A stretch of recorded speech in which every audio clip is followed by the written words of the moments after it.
Bonjour les amis, alors nous continuons notre lecture du livre des Nombres. Aujourd'hui on va lire, et j'ai oublié de vous dire ça je pense hier, c'est-à-dire que j'ai oublié de vous dire qu'on lisait le livre des Nombres au chapitre 10, nous avons commencé hier par les versets 1 à 10, et aujourd'hui nous allons lire les versets 11 à 36. La deuxième année, le 20 du deuxième mois, la nuée s'éleva au-dessus de la demeure de la charte.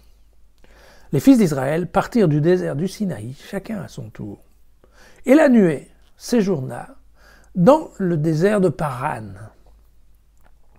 C'était la première fois qu'il partait sur l'ordre du Seigneur transmis par Moïse. En premier lieu partit le groupe du camp des fils de Juda avec ses armées. L'armée des fils de Juda était sous les ordres de Nachon, fils de Aminadab. Et là, je vais couper le texte parce que nous avons exactement la même chose pour les 12 tribus, d'accord ? Vous pouvez aller voir l'original. La demeure fut démontée. Les fils de Gershon et les fils de Merari partirent en portant la demeure. Le groupe du camp de Ruben partit avec ses armées. Ensuite partirent les Kéhatites portant le sanctuaire. Les autres dressaient la demeure avant qu'ils arrivent. Ensuite partit le groupe des camps des fils d'Éphraïm avec ses armées. Et enfin partit en arrière-garde de tous les camps, le groupe du camp des fils de Dan avec ses armées. C'est dans cet ordre que partirent les fils d'Israël avec leurs armées. Ils partirent. Moïse dit à Hobab, le fils de Réuel le Madianite, vous savez son beau-père, voilà. Nous partons pour la contrée dont le Seigneur a dit, je vous la donne. Viens avec nous. Nous te ferons profiter du bonheur que le Seigneur a promis à Israël. Mais Hobab lui répondit, non, je n'irai pas. C'est dans mon pays que je veux aller, dans ma parenté.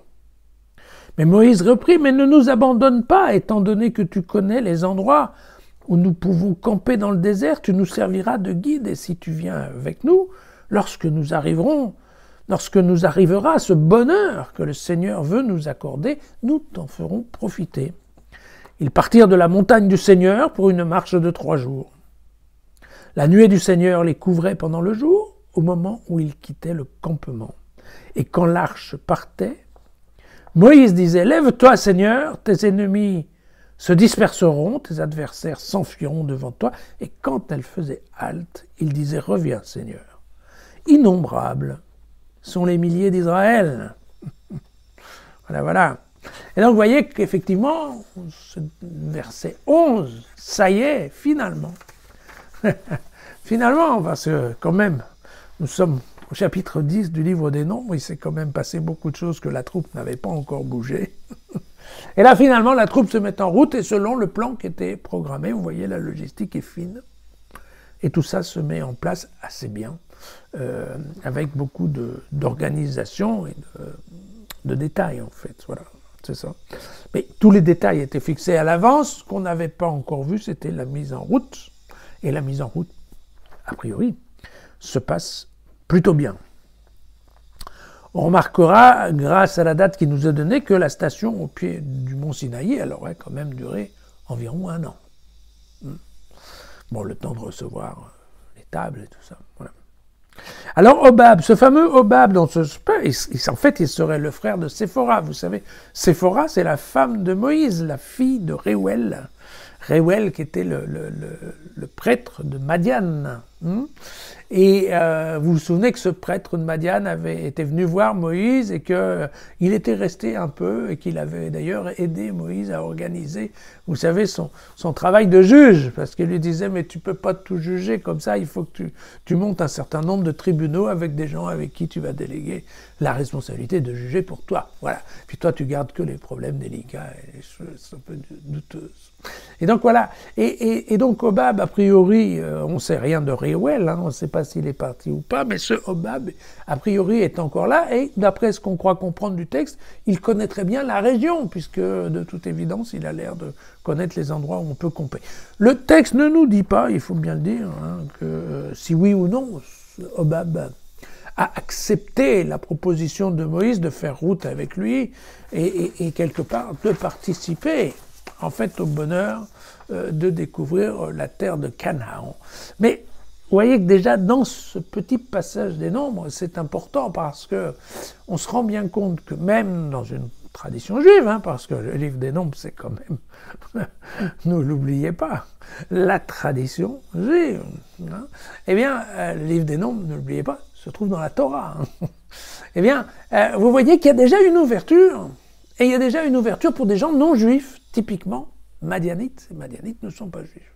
Donc vous voyez, c'est intéressant comme ça, parce qu'après, on dira bien sûr que Jésus, et surtout Jésus décrit par Saint Luc, n'est-ce pas, était typiquement voilà, l'ouverture à l'universalisme, l'universalité de la religion juive. Mais là écoutez, dès le départ, je vois que dans la tradition, on est prêt à ouvrir le bonheur de la terre promise, même à des gens qui ne sont pas d'origine juive.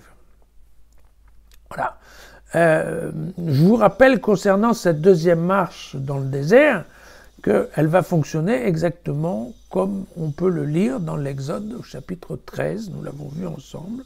Le Seigneur lui-même marchait à leur tête, colonne de nuée le jour pour leur ouvrir la route, colonne de feu la nuit pour les éclairer. Ils pouvaient ainsi marcher jour et nuit. Le jour, la colonne de nuée ne quittait pas la tête du peuple, ni la nuit. La colonne de feu.